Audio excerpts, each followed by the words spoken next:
Conversation, un podcast proposé par l'association Fab City Grand Paris. Énergie, de nouvelles formes. Une discussion entre Cédric Carle, fondateur d'Atelier 21, et Arnaud Passalacqua, historien des mobilités.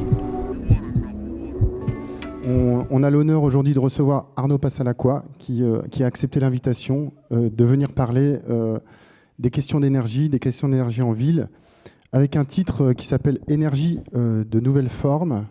On parlera du titre tout à l'heure. Donc moi, je suis Cédric Carle, je suis membre du conseil d'administration de Fab City Grand Paris, directeur de l'Atelier 21, qui est une structure associative qui travaille sur les questions de transition énergétique et qui essaye de convoquer l'intelligence collective, donc de bosser sur des projets à plusieurs. Donc on travaille notamment on a quelques projets qui sont liés à l'énergie et à la transition, mais pas que. On anime aussi un tiers-lieu qui s'appelle Station E, qui est basé à Montreuil, qui est un peu mis en pause avec le Covid, mais qui, pendant ce temps-là, se duplique en Afrique, en fait. Donc, on travaille notamment à dupliquer ce container autonome école à l'ENAM de Conakry. Et du coup, on ne s'ennuie pas. Et du coup, Arnaud, je te laisse te présenter brièvement.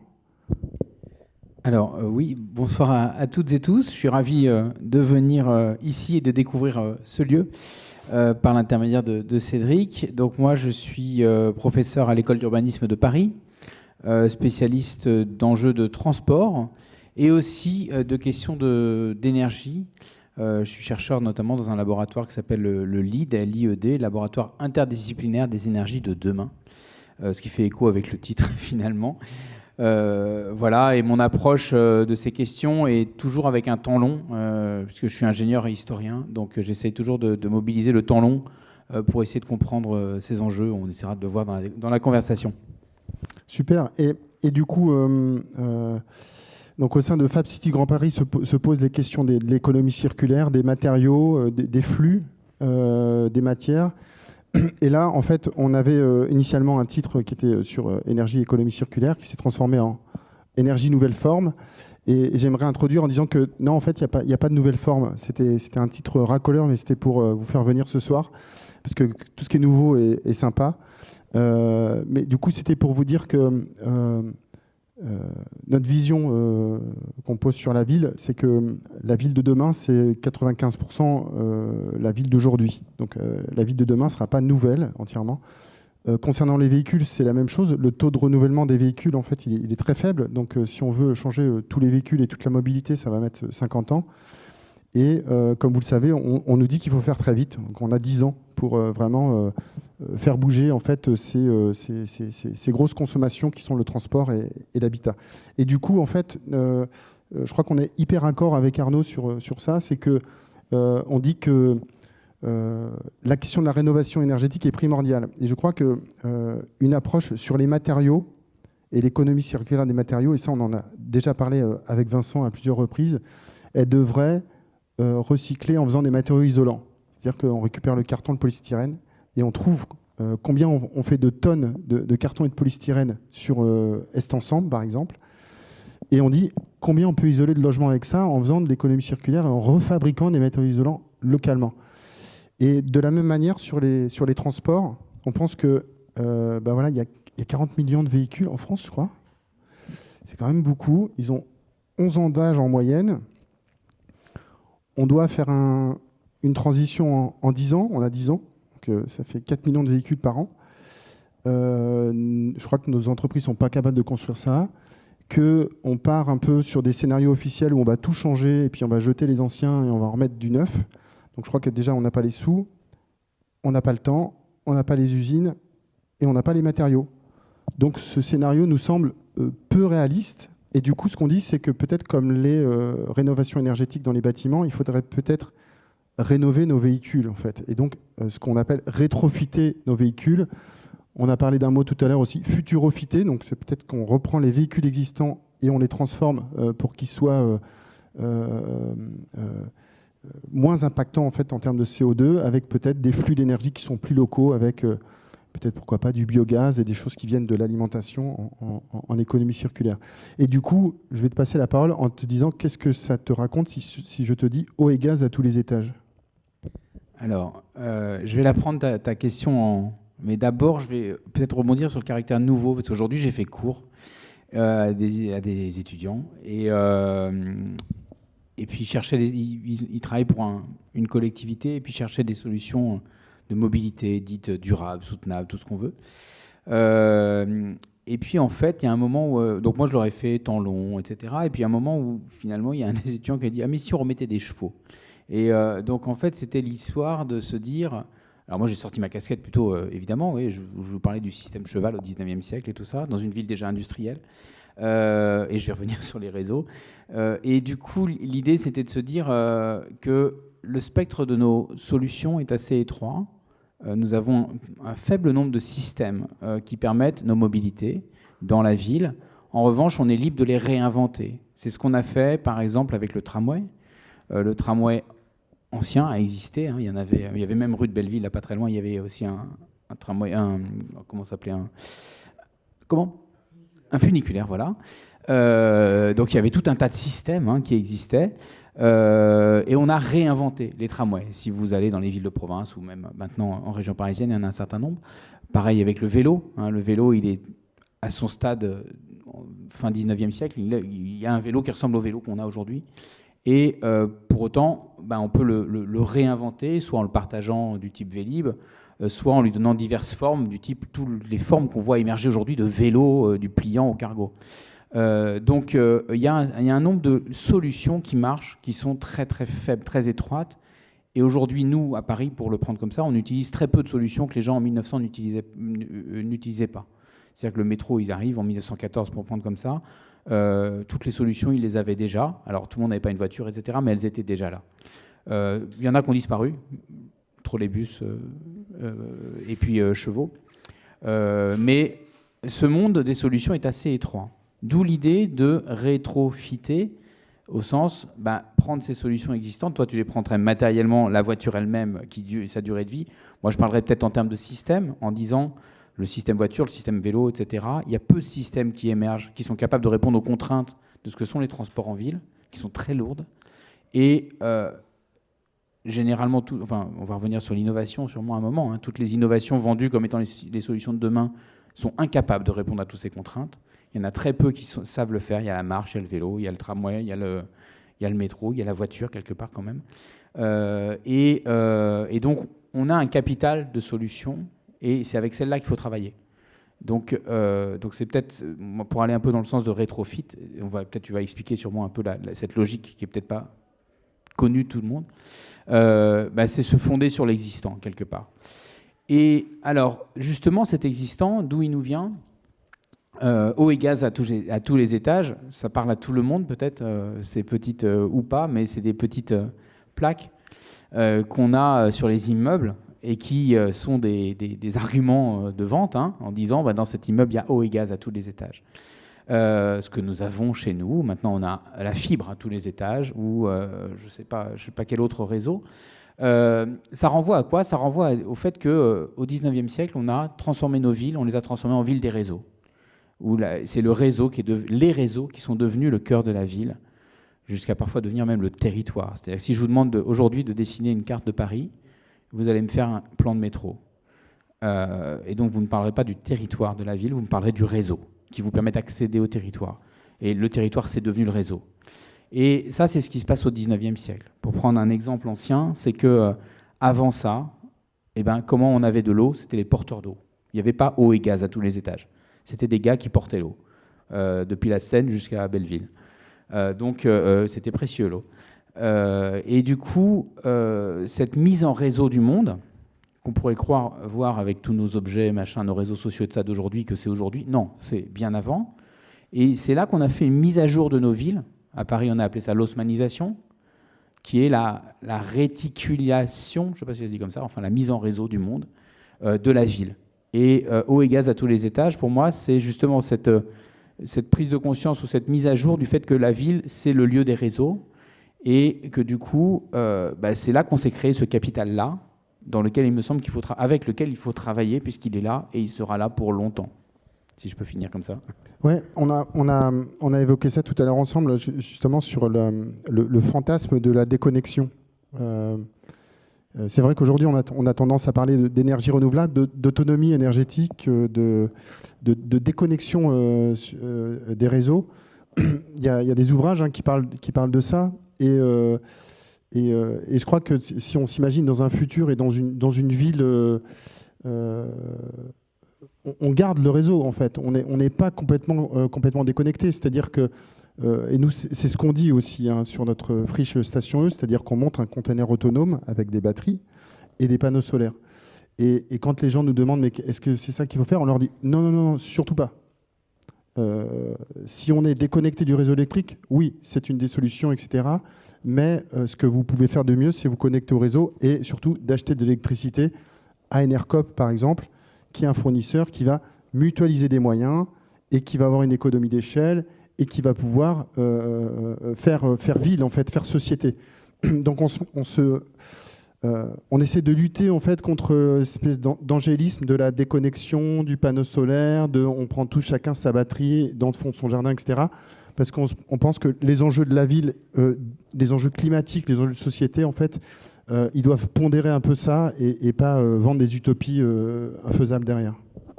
En fait, j'oserais presque un jeu de mots en disant qu'il n'y a pas que les réseaux sociaux. Enfin, les réseaux sociaux ne sont pas les seuls réseaux sociaux.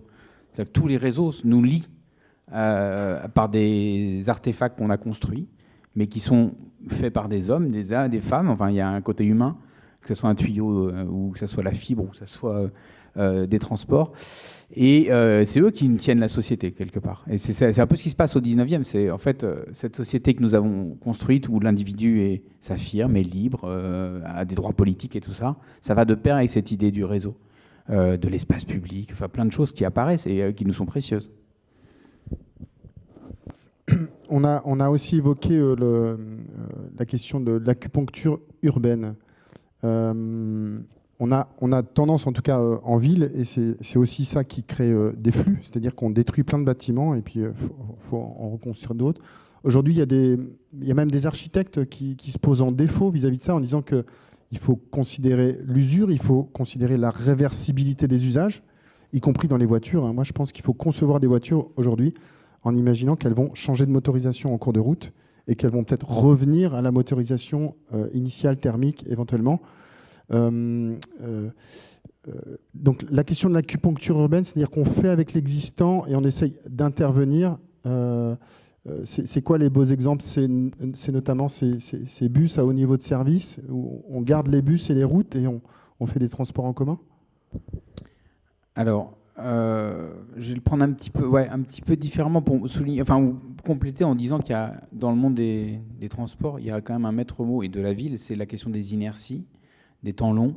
Par exemple, moi j'aime bien cet exemple, c'est que si vous regardez un petit peu, alors c'est plutôt la ligne 13, il y a une station qui s'appelle La Fourche, que vous connaissez peut-être.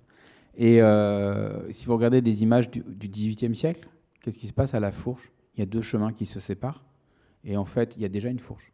Et il n'y a pas la ligne 13, c'est 2 siècles avant la ligne 13.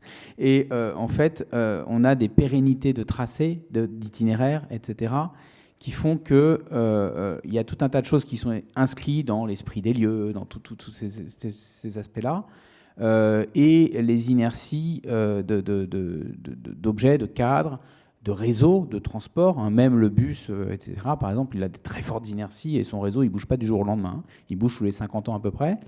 Donc on est sur un cadre qui serait illusoire de se dire qu'on va le bouger facilement. Donc à partir de là, effectivement, je pense que les interventions peuvent être par... alors tu as trouvé ce mot d'acupuncture qui est intéressant. Moi tout de suite, il m'a fait réagir en repensant au texte de Le Corbusier, où il critiquait ce qu'il appelait la médecine que faisaient ses prédécesseurs, et il en appelait à de la chirurgie lourde pour transformer la ville. Donc à la place des Fêtes, vous pouvez voir pas très loin, l'urbanisme moderne, lui, a fait la tabula rasa du préalable et pas du tout de l'acupuncture. Et donc on se disait peut-être que notre logique modeste d'aujourd'hui, parce qu'on est à une époque où on doit absolument, à mon avis, adopter une attitude modeste face aux limites, à la nature et tout ça, et ben c'est aussi face à notre héritage et passer par de l'acupuncture. Dans le domaine des transports, eh bien, alors, bon, je vais quitter Paris un peu pour te suivre sur cette histoire de bus à haut niveau de service, comme on le dit en français. Il y a une histoire que je peux raconter, que tu m'as raconté, mais qui est cette histoire de la création dans une ville du Brésil qui s'appelle Curitiba, qui était une ville importante. Et ils ont créé, dans les années fin 70, début 80, un réseau de bus, ce qu'on appelle en français, nous, bus à haut niveau de service, et en anglais, Bus Rapid Transit, BRT. Et en fait, ils n'avaient pas de moyens, ils avaient déjà des millions d'habitants, ils n'avaient pas de moyens, donc pas de quoi se financer un métro. Donc ils ont mis des réseaux de bus massifs en extérieur, avec une hiérarchie des bus, etc., tout un tas de services express, omnibus et tout ça. Et donc tout un réseau qui est fait à partir de leur capacité propre. Mais ce qui est intéressant, c'est que ça a marché. Ça a tellement bien marché que c'est devenu un modèle dans le monde. Alors on parle un petit peu moins aujourd'hui de Curitiba, mais dans les années 90-2000, tout le monde avait dans le monde des transports à la bouche le mot Curitiba. Et il y en a eu un peu partout. Et alors peut-être parce qu'on est un petit peu toujours fiers de nous-mêmes, mais en France on l'a francisé le nom en disant, peut-être pour oublier que ça vient d'un pays d'Amérique latine. On l'a appelé BHNS, donc plus à haut niveau de service. Un petit mot assez ministériel. Et vous en avez des exemples. Alors en Ile-de-France, c'est le Transval-de-Marne, TVM, pour ceux qui connaissent, qui passe au sud dans le 94. Mais les plus beaux exemples sont à Nantes. Il y en a un très beau, la ligne 4 de Nantes, par exemple. C'est-à-dire qu'on casse pas tout, on met pas des rails et de l'électrification, on fait pas des tramways un peu lourds et un peu chers. On garde les routes, à la rigueur on fait des nouvelles routes complètement dédiées, on garde des bus tout à fait classiques, et puis ça évite d'investir lourdement, et puis surtout c'est réversible, parce que du coup les bus, moi je mets au défi le tramway de Tours d'aller rouler sur des routes classiques, ça va pas fonctionner, même si j'aime beaucoup ce projet. Mais est-ce que du coup c'est un peu hacker la ville, c'est-à-dire hacker dans le sens où on réutilise l'existant, on essaye de faire mieux et pas cher. Et c'est vrai que souvent, c'est mieux quand c'est clinquant et que c'est tout nouveau et que c'est tout beau et qu'on casse tout et qu'on recommence. Mais il me semble qu'il y a des signes qui montrent que on est peut-être en train de rentrer dans plus d'acupuncture sur la ville. Alors, moi, pour parler de clinquant ou pas clinquant, il y a un objet que j'aime bien mentionner parce que je pense que fait partie de nos solutions, mais qu'il n'est pas du tout dans nos solutions, c'est le trolleybus. Je ne sais pas s'il y a des gens qui savent ce que c'est ou d'autres qui ne savent pas ce que c'est. Il y en a plein à Lausanne. Il y en a à Lausanne. Alors voilà. J'aime bien aussi dire que les Suisses, qui ont un pouvoir d'achat bien plus fort que nous, ont des trolleybus. Et parce que l'électricité fait partie de l'identité suisse avec l'hydroélectricité. Et le trolleybus, c'est un mode justement un peu à cœur de la ville, à cœur au sens au sens où en fait il n'impose pas de refaire la voirie, il peut se faufiler un peu partout, et donc c'est un bus avec des alimentations aériennes électriques, qui en fait est un bus électrique sans batterie. Ça fait un siècle qu'on sait faire ça, il y en avait un peu partout. Alors en France on n'a pas eu beaucoup, on n'aime pas trop ça, il y en a à Lyon, à Limoges, à Marseille, Saint-Étienne, mais en région parisienne on n'en a jamais eu beaucoup, 4 lignes, imposées par l'occupant allemand, donc pas une très bonne image. Un bon souvenir, voilà. C'est ça. Et moi, je suis convaincu que c'est l'exemple même de la solution où on électrifie sans avoir une ambition technologique délirante, parce qu'en fait, c'est très basique, c'est très durable, et au sens durable, au sens le véhicule vit 25 ans et pas 12, comme un bus. Et c'est pas du tout, malheureusement, la piste que suit, par exemple, notre autorité organisatrice des mobilités, IDFM, qui, au contraire, développe des bus à batterie électrique. Vous avez peut-être eu l'occasion d'en prendre, qui ont un impact matière, CO2, etc., qui est bien pire. Et une durée de vie qui, à mon avis, est bien plus faible. On en parlait tout à l'heure des batteries. Il y a un article qui vient de sortir dans Les Échos où les gens qui recyclent les batteries, et notamment la fédération FEDEREC, signale qu'il y a eu énormément d'incendies en fait dans les déchetteries et dans les endroits qui recyclent les batteries lithium-ion, parce que voilà, les batteries sont abîmées, en fait, ça produit de l'hydrogène et ça prend feu. Donc il y a eu plus de feu en ces 3 dernières années que sur les 15 ans depuis l'apparition de la batterie lithium-ion. Donc ça veut dire qu'on va vers encore plus de batteries, ça veut dire qu'on va vers plus de vélos électriques. Moi, j'entends plein de gens qui disent moi, je passe, ouais, super, je m'achète un vélo électrique. Donc, on est sur aussi des batteries. Il y a des batteries dans tous nos appareils. On en a 2 devant ici. Est-ce qu'à un moment, on ne va pas revenir à des batteries consignées ou à une standardisation de tout ça? On évoquait ça ensemble. J'ai l'impression qu'on va atteindre à un moment donné des limites. Eh ben, j'ai un peu bouclé avec cette histoire de la déconnexion, parce que la batterie, quelque part, c'est se déconnecter pendant quelques temps. C'est penser que le bus, ou même il existe maintenant des recherches sur le tramway, hein, qui pourrait être sans alimentation et qui pourrait être biberonné, comme on dit, c'est-à-dire on lui donne un peu d'électricité à chaque station. Et donc il est autonome sur les 800 mètres entre les stations, etc. Et donc il y a encore cette quête de l'autonomie.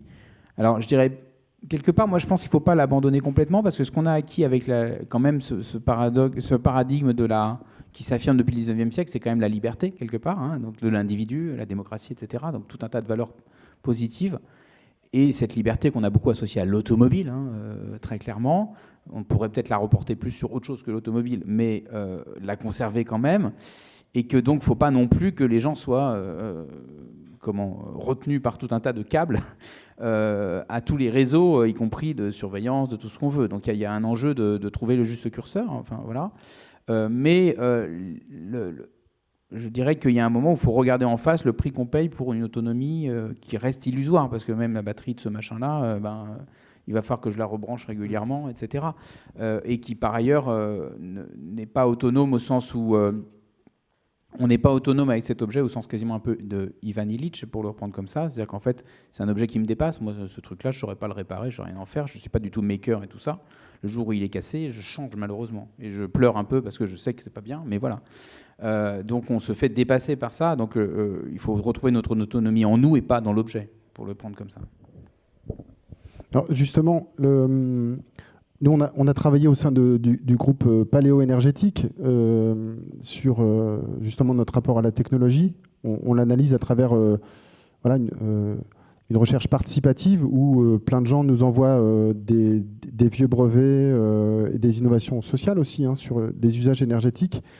Et en fait, on s'est dit qu'il fallait qu'on arrête d'opposer low-tech et high-tech, qui était un peu trop manichéen, le bien contre le mal, la 4G, la 5G contre les Amish, et qu'en fait, il fallait qu'on soit plus nuancé, qu'on parle justement de technologie appropriée, de juste technologie, et que justement, nous, on proposait de refaire de la sémantique sur la question technologique à travers 3 premiers termes. Donc la rétrotech, parce qu'effectivement, il y a des rétro-innovations qui sont très intéressantes. On a parlé de démostech, donc là, c'est plus l'appropriation, la capacité d'appropriation de la technologie par les gens. Et on a parlé de territoire tech, où la territoire tech est aussi potentiellement la technologie du partage, avec peut-être aussi voilà, des appareils qui permettent de partager des matières, des flux de matières, etc. Et on prend comme exemple la région Aquitaine qui, pendant la crise Covid, s'est mis à faire sa propre application de partage entre des gens qui cherchaient des légumes et des producteurs maraîchers locaux qui en fournissaient. Et donc, ils ont dû attendre la crise pour passer à l'action et faire une plateforme d'échange qui permet de relocaliser, etc., grâce à la technologie, effectivement.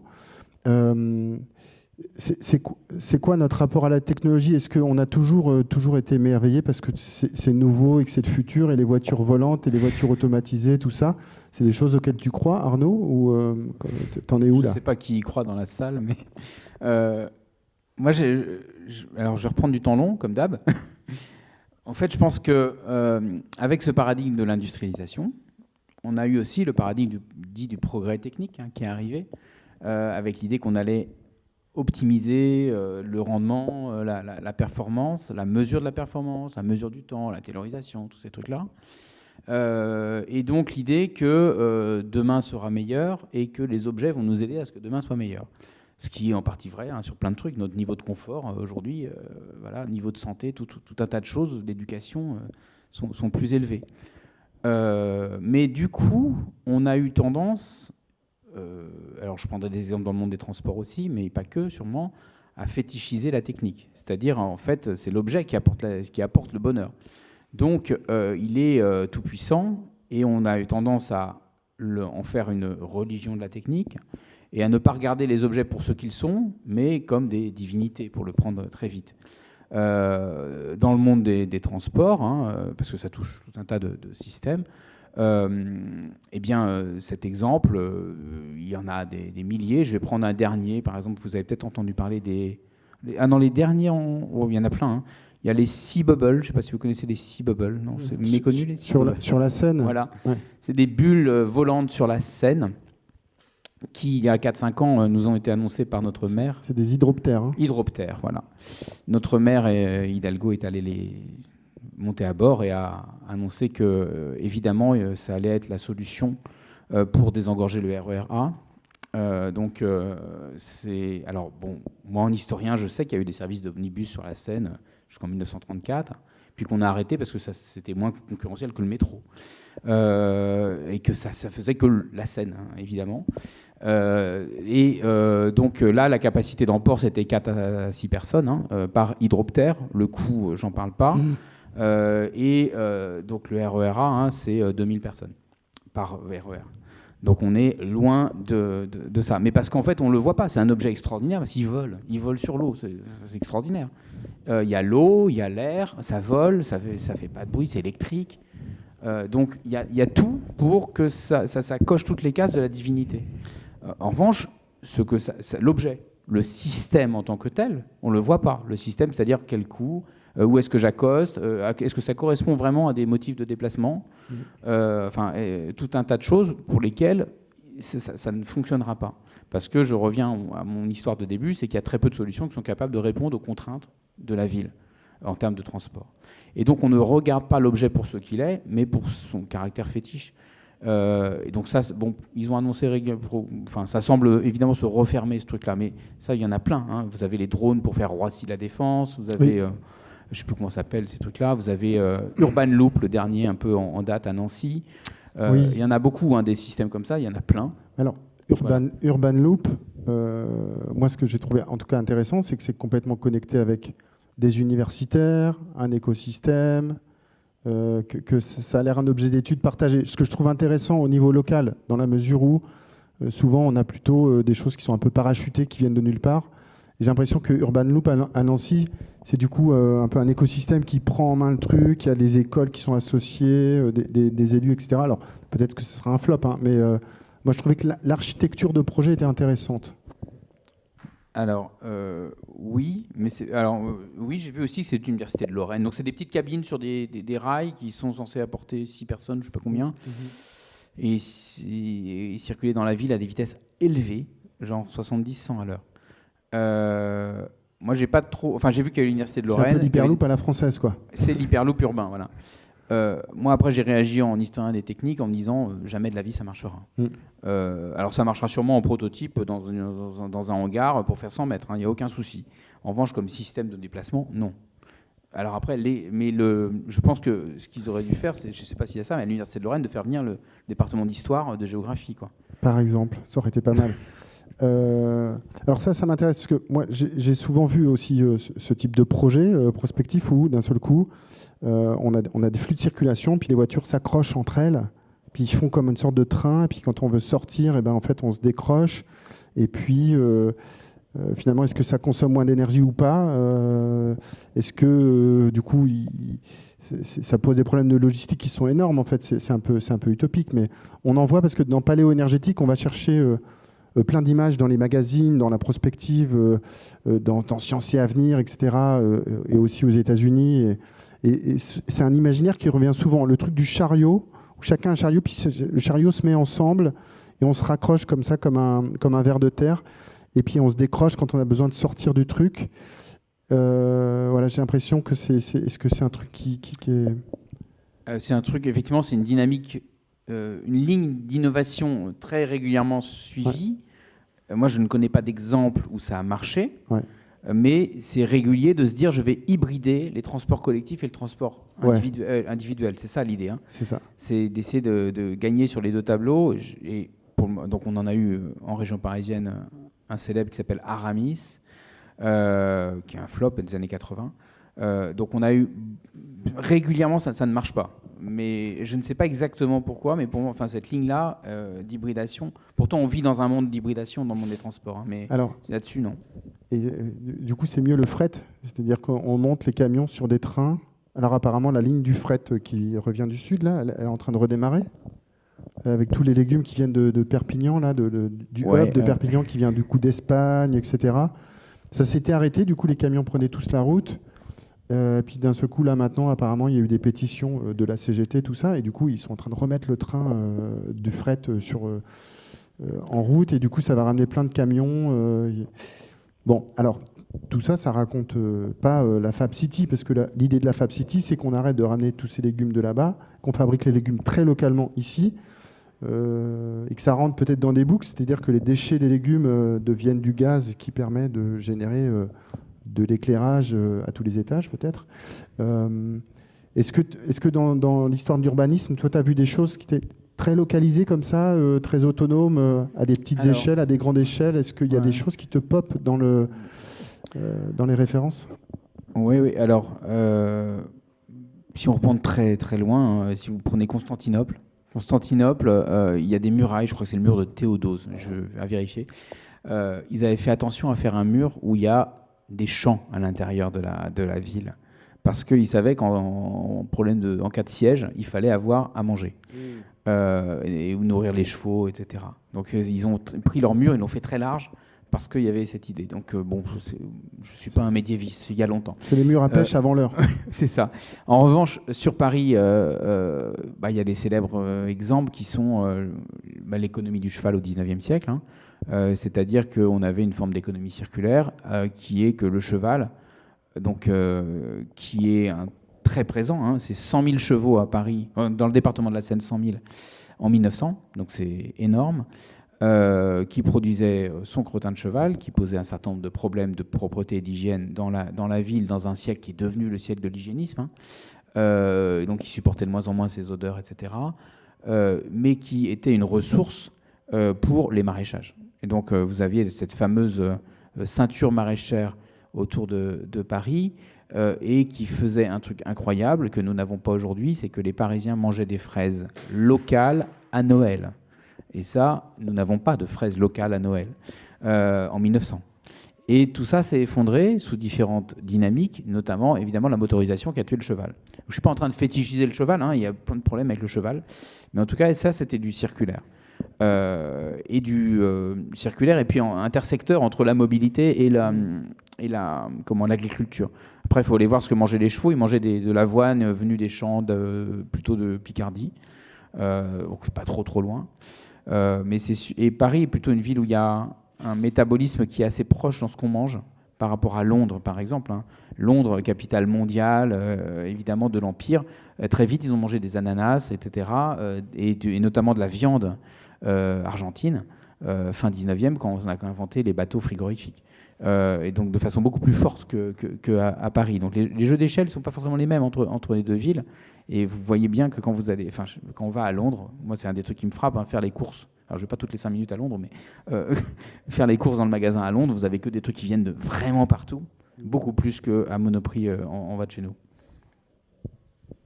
Ça c'est une des visions de la Fab City, c'est qu'on arrive à faire des boucles, à remettre beaucoup plus de boucles, de fabriquer local, donc de récupérer des matériaux qui deviennent du coup des gisements. Donc effectivement, c'est des fois assez en silo. Il y a très peu de connexion entre agriculture et énergie. Moi, j'ai fréquenté des gens qui, en tout cas dans l'agriculture, qui imaginaient que pour survivre dans l'agriculture européenne, on va dire, il fallait devenir énergiculteur, c'est-à-dire qu'il fallait combiner agriculture et fourniture énergétique. Donc ça veut dire aussi des fois utiliser les surfaces pour en même temps produire et en même temps fabriquer de l'énergie. Est-ce que c'est des choses qui, toi, te parlent? Alors moi, ça me parle. Alors, je connais un exemple qui m'a frappé, mais qui est assez négatif, et je ne voudrais pas que ce soit le seul qu'on ait en tête, mais quand même, une dérive de cette question. Vous avez au centre-Bretagne un village qui s'appelle le Menet, qui est assez connu parce qu'il y a pas mal d'initiatives citoyennes sur les éoliennes, etc. Et ils ont une grosse usine de méthanisation. Et en fait, c'est le centre-Bretagne, donc leur problème, c'est qu'ils élèvent trop de porcs et qu'ils avaient trop de lisiers de porcs. Et en fait, juste à côté, il y a l'énorme abattoir qui est pour Leclerc, etc. Enfin, c'est vraiment le centre-Bretagne.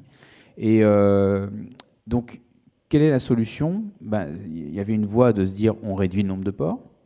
Il y avait une autre voie de se dire on fait de la méthanisation. Comme ça, notre lisier de porc, on le récupère et on peut faire plus de porcs. Et donc, moi, c'est ce que j'ai vu. L'usine, elle a servi à faire plus de porcs. Et donc, des porcs très, très industriels, hein, pour le coup. Et sachant que les porcs, en fait, moi j'ai évité ça avec les étudiants, et puis on a posé plusieurs fois la question à laquelle on n'a jamais eu la réponse, c'est que mangent vos porcs? Et en fait, alors j'ai un collègue qui m'a expliqué que très probablement ces porcs mangent du soja brésilien ou argentin. Et donc en fait, on a l'image d'un méthaniseur qui fait de l'électricité, hein, voilà, mais qui est là comme une façon de prolonger le modèle industriel hyper intense qui est le pire truc dont il faut sortir, quoi. Donc là, il y avait une dérive. Donc moi, c'est le seul exemple que je connaisse, mais qui illustre encore une fois qu'il n'y a pas de valeur morale aux objets, c'est-à-dire qu'en fait, le méthaniseur, il n'est pas bon ou pas bon, il prend son sens dans le contexte. Voilà. Ouais. Et donc je suis sûr qu'il y a plein de méthaniseurs qui sont bien, enfin sûrement. Je n'ai pas visité, je ne suis pas un expert de ça. Donc les méthaniseurs, effectivement, il y a une taille minimale. Nous, on a essayé de faire des tout petits méthaniseurs. Ça fait des années qu'on suit un peu ces expériences. C'est rarement concluant, en fait. C'est difficile. Il y a un effet d'échelle, c'est-à-dire qu'on doit avoir tout de suite un gros méthaniseur pour que ça fonctionne, que ce soit rentable. Et il y a des problèmes normatifs qui sont très très forts. Est-ce que pour l'innovation en ville sur les questions d'économie circulaire, les normes sont un réel problème, et ce qui nous permettrait d'aller après sur les quotas? Donc comment est-ce qu'on régule tout ça? Est-ce qu'il n'y a pas un excès de normes aujourd'hui qui bride un peu ce qu'on peut faire, même sur son balcon ou sur une friche, par exemple, où du coup on n'a pas le droit de faire de biogaz? Ouais. Alors, moi, je ne vais pas avoir une réponse générale. J'ai juste un exemple, en fait, mais qui revient un peu sur les transports, mais qui est assez illustratif. Dans les plans locaux d'urbanisme, les PLU, vous avez des normes. Et notamment, il y a encore beaucoup de communes qui sont dotées de PLU où la norme impose des places de stationnement minimales, un nombre minimal. Notamment qui peut être de l'ordre de 2 par pavillon, par exemple. Et alors qu'au contraire, en fait, nous, ce qu'on prône, c'est plutôt un nombre maximal de places de stationnement par habitant. Et donc là, il y a des normes qui ont une vie assez longue et qui vont à l'encontre, en fait, de la plasticité des choses, etc., et de l'évolution. Donc moi, je vois que par ce petit biais-là, mais clairement, il y a la temporalité des normes, c'est pas forcément la temporalité des usages. Et parce que, en fait, pour qu'on change la norme, il faut que les usages aient déjà émergé et montré que la norme, elle est obsolète. Mais après, il y a le processus de changement de fabrication de la nouvelle norme qui va poser, qui prend du temps, quoi. Et donc, tu avais ouvert la discussion en disant on a 10 ans, en faisant allusion au GIEC, hein, parce que voilà, sur les 10 années sur lesquelles on peut encore agir pour ne pas passer à plus, je ne sais pas combien de degrés. Allez, disons 15, on est 15. Sympa. Et donc, du coup, changer des normes, nous, ça va nous prendre 15 ans. Enfin, c'est sûr que c'est des genres de choses très, très longues en temporalité. Donc, on a des dispositifs qui sont pas propices, en fait, à des transitions rapides. On est, je crois, du coup, assez d'accord là-dessus. Mais du coup, est-ce qu'il y a d'autres solutions? Est-ce qu'on peut pas, justement, vu qu'on est dans un système où on est limité parce qu'il y a le climat d'un côté, il y a le problème des ressources, donc on est pris dans une sorte d'étau. Du coup, tout ça, ça va créer des basculements, des crises, etc. Donc, il faut qu'on soit plus résilient et tout. Est-ce qu'il faut limiter un peu nos usages énergétiques à un moment donné ou pas? Alors, Je te tends une perche. Tu me tends une énorme perche parce que je viens de finir un travail que j'ai encadré avec des étudiants sur les quotas carbone. Donc c'est pas énergie mais c'est carbone, mais c'est quand même la même chose, hein, c'est les deux faces de la même chose, où on a travaillé sur tout un modèle qui est disponible en ligne pour un commanditaire qui s'appelle le Forum Vie Mobile. Donc si vous allez sur son site, vous trouverez ça. Sur qu'est-ce que ça veut dire de développer un système de rationnement des mobilités et qui, justement, pour parler en normes, essaye d'introduire une norme qui soit la plus équitable possible et qui permette d'être réaliste sur le fait qu'on va plafonner réellement le CO2. Parce qu'aujourd'hui, en fait, la norme économisante qu'on a, c'est la taxe carbone, qui est un modèle de l'incitation. Et l'incitation, ça n'est qu'une incitation, c'est-à-dire que les acteurs, tant qu'ils ont de l'argent, ils s'en fichent. Et donc, elle est inégalitaire socialement. Et tant que la tonne, elle n'est pas chère, ils s'en fichent. Et tant que la tonne, elle n'est pas chère, voilà, elle est à 50 € la tonne, c'est rien.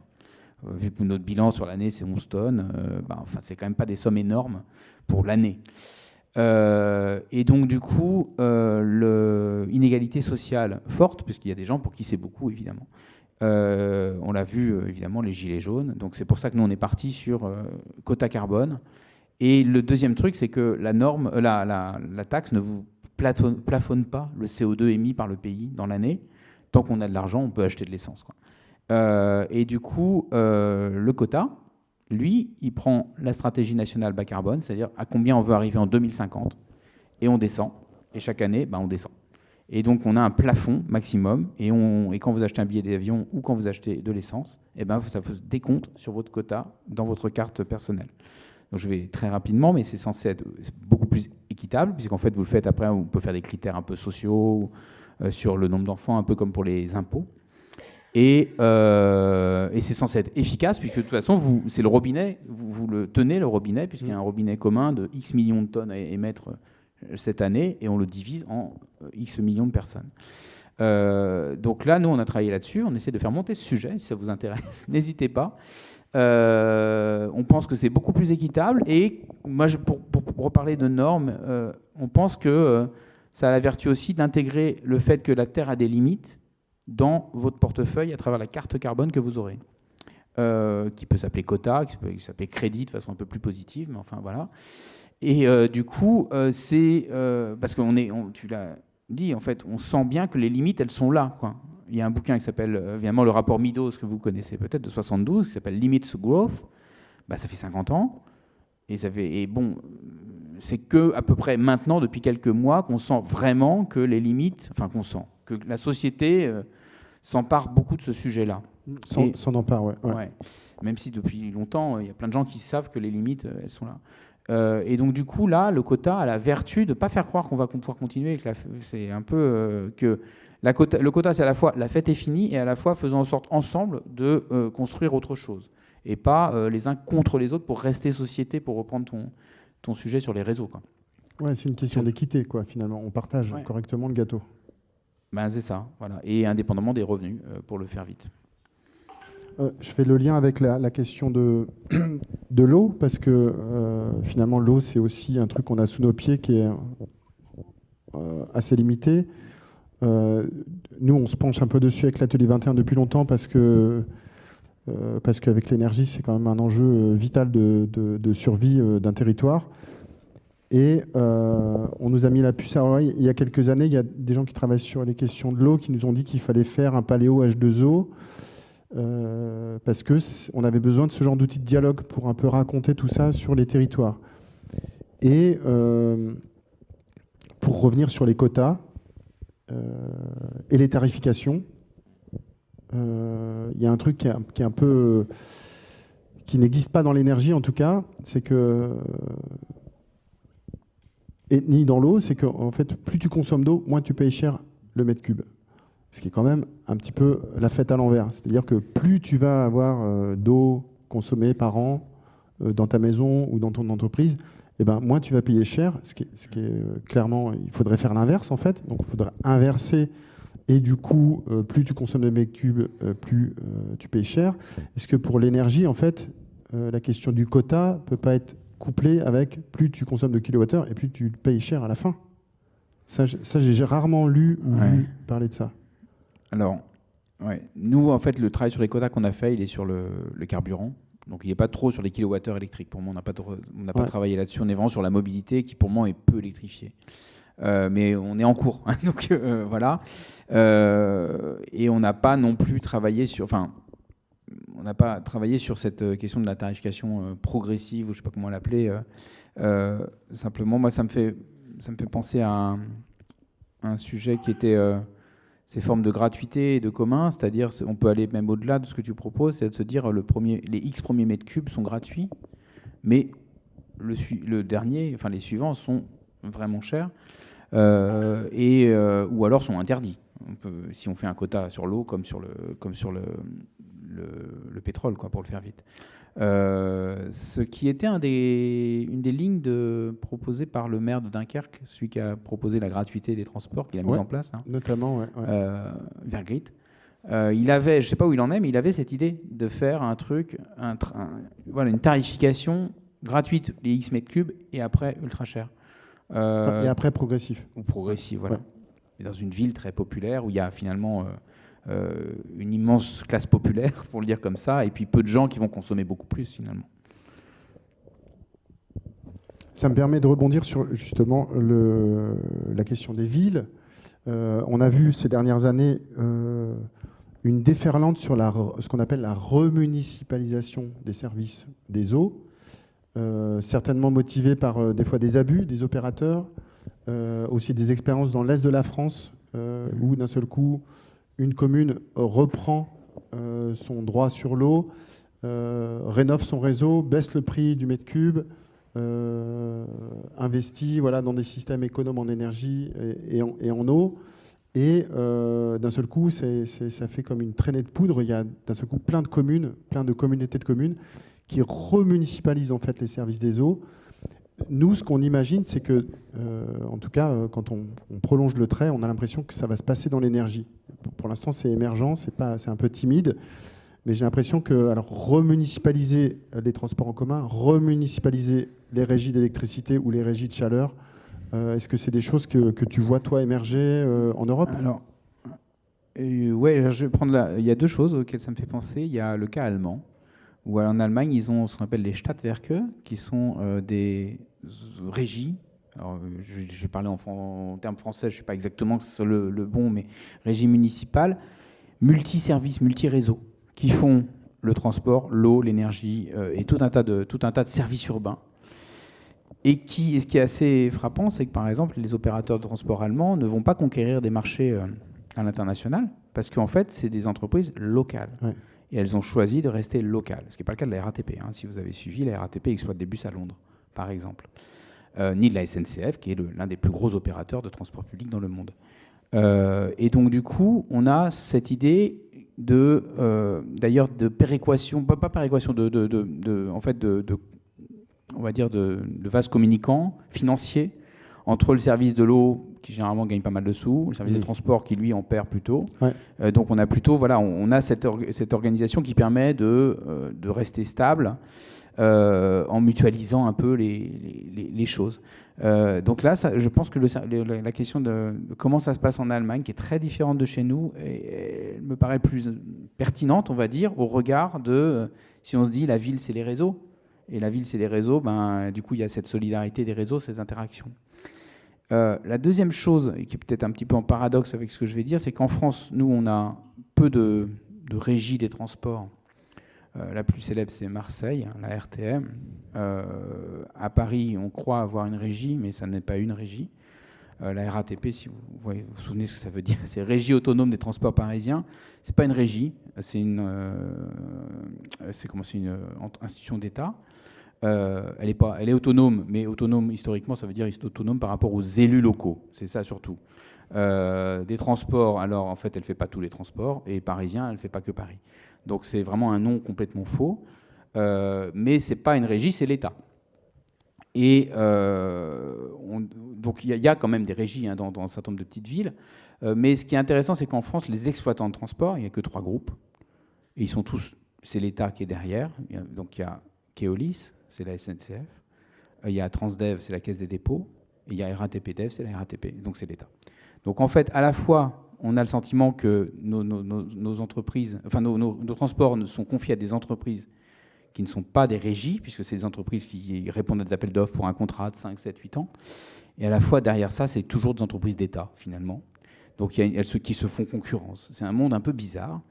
Et qui, après, vont à l'international chercher des tas de marchés et qui font que l'image qu'on a de la SNCF, des cheminots comme ton père, est largement dépassée par le fait que c'est d'abord une boîte qui a des tas de conducteurs de bus et de tramways à travers le monde, jusqu'en Australie. Donc, il y a un peu une tension entre l'image, pour reparler un peu du temps long et de l'inertie de l'image qu'on a de la RATP, de la SNCF, Transdev, c'est pas connu plus que ça, et la réalité de ces pratiques, enfin de ce que ce sont ces entreprises, est vraiment, c'est assez frappant, quoi. Et donc, est-ce que... moi, je suis pas convaincu que dans le monde des transports, le passage en régie soit forcément meilleur. En revanche, une intégration plutôt inter-réseau, multi-réseau, comme il y a en Allemagne, me paraît plutôt intelligente. Et le fait que la RATP ait exploité des réseaux à l'extérieur ne me paraît pas forcément très pertinent, mais ça, c'est mon point de vue. Alors, si je reviens encore au sujet de la Fab City, donc la ville qui refait des boucles d'économie circulaire, on peut parler du coup des systèmes liés aux déchets, c'est-à-dire que on a des sociétés aussi qui sont des fois mandatées, qui sont des grands groupes, qui gèrent plein de villes, qui gèrent plein de boucles d'économie circulaire, et qui ne sont pas forcément dans des boucles très courtes, en fait, qui vont déplacer sur des kilomètres pour amener à des centrales qui vont elles-mêmes transformer ou envoyer dans d'autres pays pour transformer, etc. Je ne connais pas beaucoup d'exemples de régies locales de gestion des déchets. Donc, il y a les SMICTOM, il y a les choses qui sont à des échelles plus petites. Mais si on parle de Fab City Grand Paris, est-ce que des élus locaux pourraient reprendre un peu la gestion de certains déchets et pouvoir dire, ben voilà, on va expérimenter localement avec les cartons pour en faire une matière qu'on transforme pour refabriquer des objets, pour faire des isolants ou pour faire autre chose. Je me demande si c'est des choses qui te racontent un peu. Alors moi, non, le secteur des déchets, je ne connais pas, pour le prendre comme ça. Après, c'est sûr que la logique d'économie circulaire et de circuit court, on voit mal comment des énormes groupes, comme on les connaît bien, de déchets peuvent les mettre en place, puisqu'ils ont une autre logique qui est peut-être parfois plus efficace pour certaines choses, je ne sais pas. Mais en tout cas pas pour trouver des solutions locales qui vont se faire par de l'interconnaissance, par des croisements, etc. Donc je pense qu'il faut, oui, probablement aller dans ce sens, mais je ne connais pas du tout ce secteur. En fait, ce que je voulais signifier, c'est qu'il y avait certainement des échelles minimales à atteindre pour avoir des systèmes effectifs et efficaces, et qui puissent rentrer dans une réalité économique aussi. C'est-à-dire que si on prend l'exemple de certains matériaux qui seraient récoltés manuellement, puis transportés, puis traités, puis stockés, etc., on arrive à la fin avec un autre matériau qui est remis sur l'économie locale, mais qui est vraiment complètement déconnecté d'une réalité économique.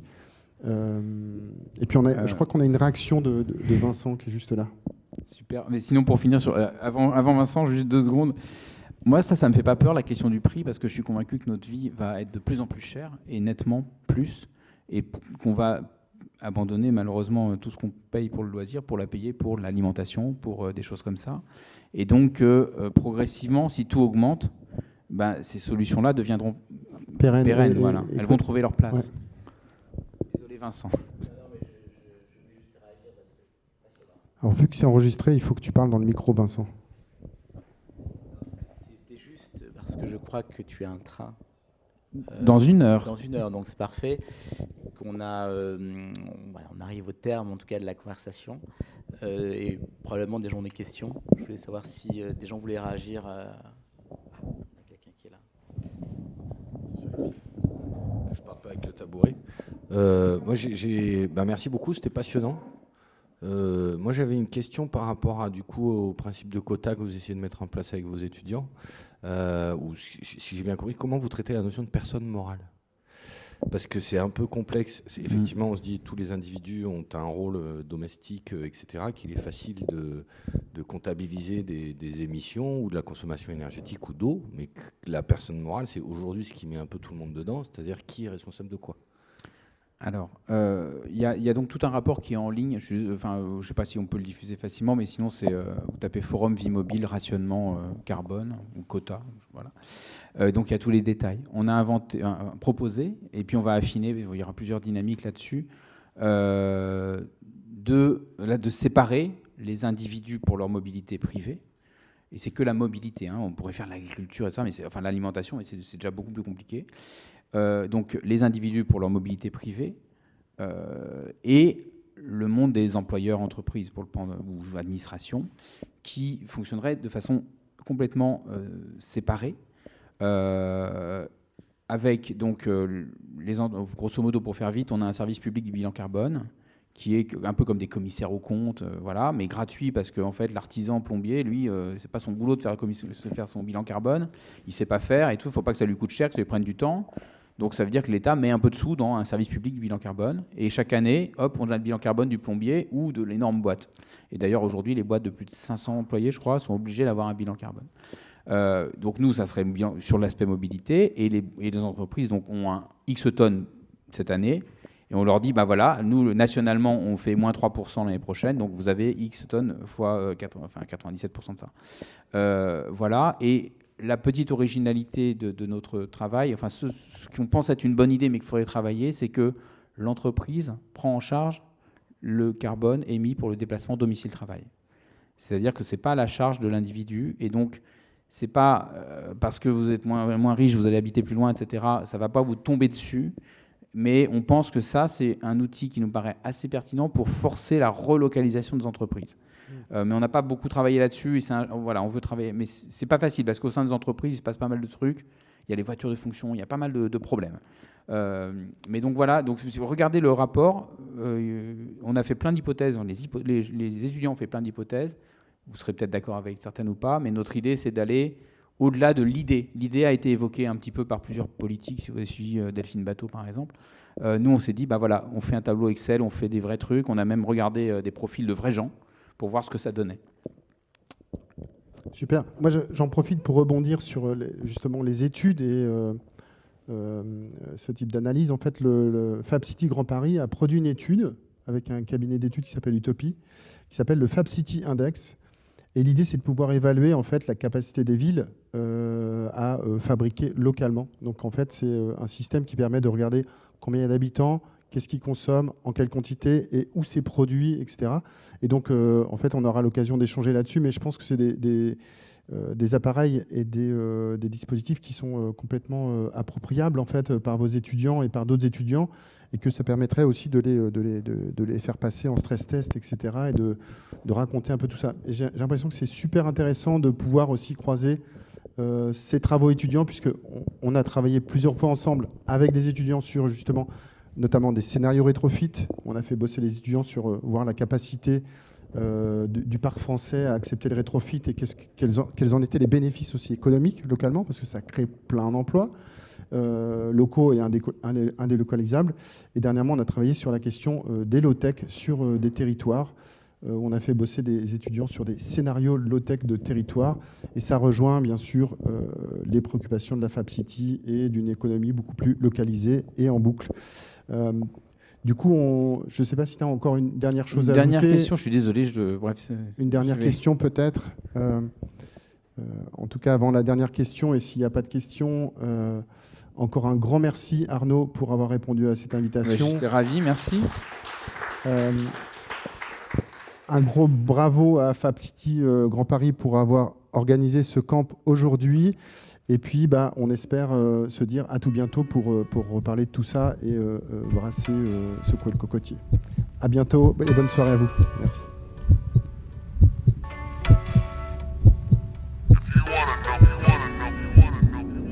Conversation, un podcast proposé par l'association Fab City Grand Paris.